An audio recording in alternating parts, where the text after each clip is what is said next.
Ankles a couple of days ago. He played brilliantly tonight. Dave, we love you. Dave Kilminster!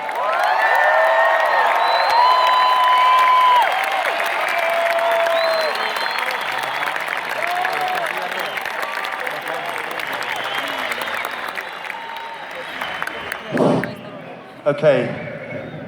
Behind Dave playing Hammond organ and piano and myriad other keyboards, the wonderful Bo Costa.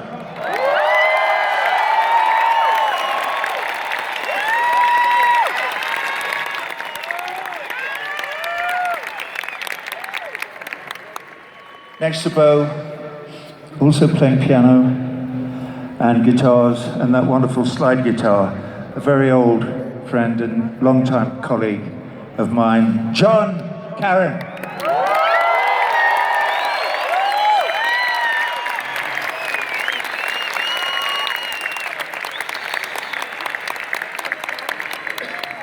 Okay.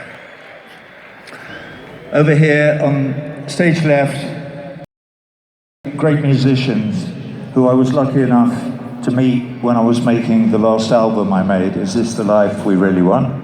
So here they are. They're all great musicians, but first of all playing that tiny Fender Mustang bass that makes him look so tall. He's not really, he's about 4 foot. But wonderful musician, Gus Seifert.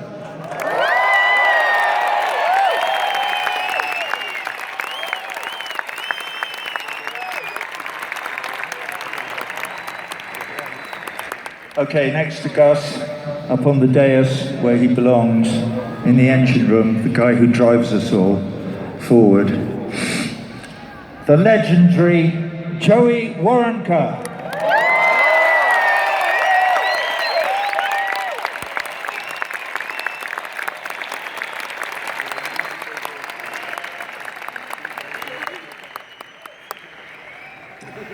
In front of Joey,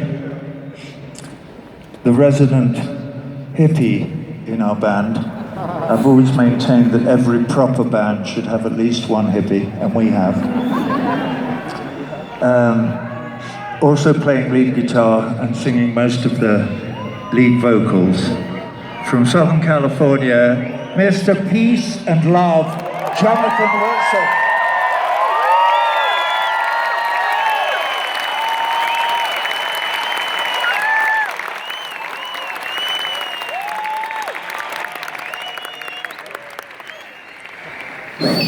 Okay, as I'm sure we all agree, every band should also have at least one Scottish person.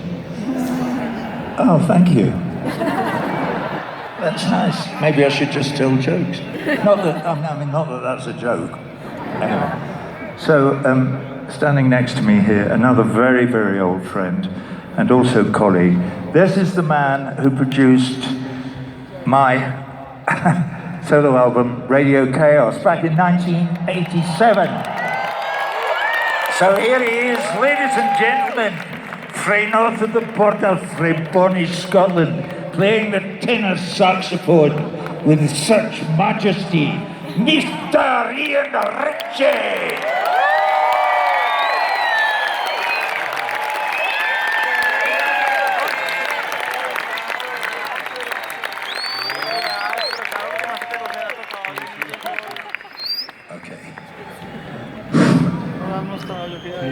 Next to me here, sharing center stage, quite rightly, from the indie band Lucius, the incomparable, adorable, wonderful, beautiful and extraordinarily talented Jess Wolfe and Holly Lessig.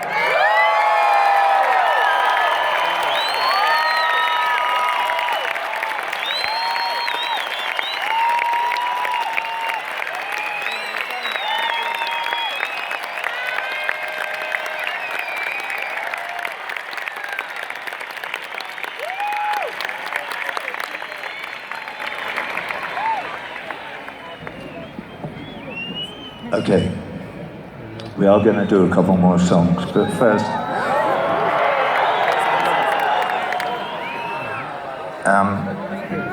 down at the front here, there's a couple of flags which tell me that there are one or two, or maybe more, people in this audience who are my comrades in a movement called BDS. I know not many people in Colombia know about this, but you will. There comes a time in everyone's life, I hope, when they have to decide whether they believe in human rights or not.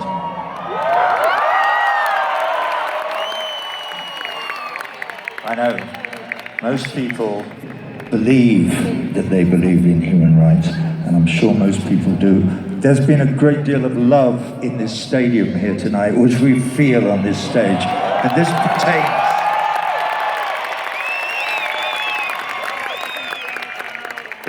If you do believe in Paris 1948 and the Universal Declaration of Human Rights, it said that all our brothers and sisters all over the world deserve equal human rights under the law, irrespective of their ethnicity, color, or religion.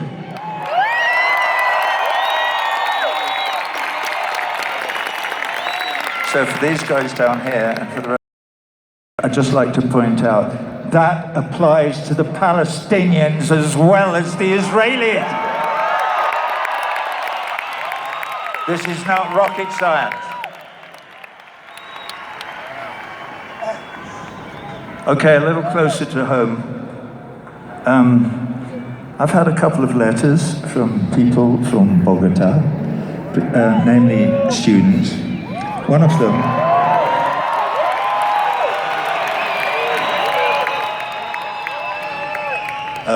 them actually sent me a banner, which I'm going to hold up in a second. The students at the university here in Bogotá have been on strike.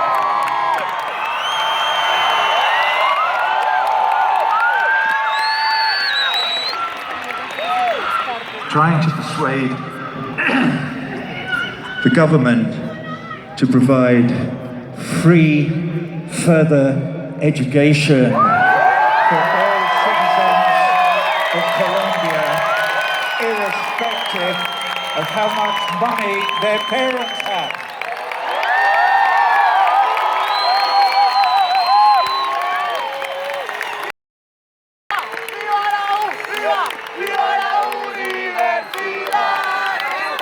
I took a photo of this afternoon, so it should appear behind me.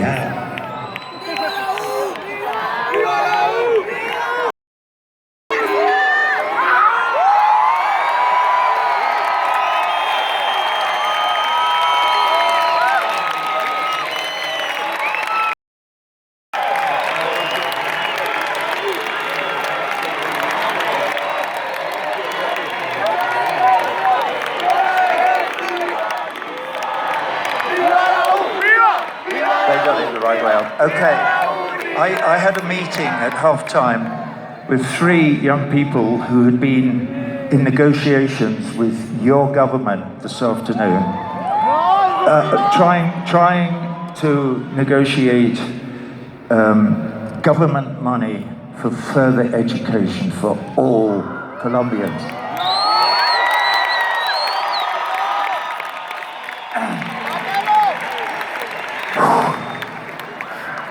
The spokesperson for the government, representing as he or she did, someone who believes in neoliberal economics, who believes in Reaganism and Thatcherism and trickle-down economics, their suggestion was student loans.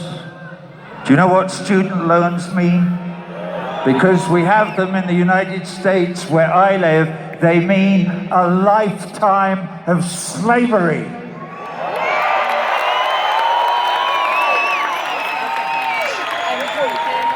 So, as these 3 young people rightly suggested to me, student loans are not an answer. This should be part of the federal budget for all of you young people here in Colombia.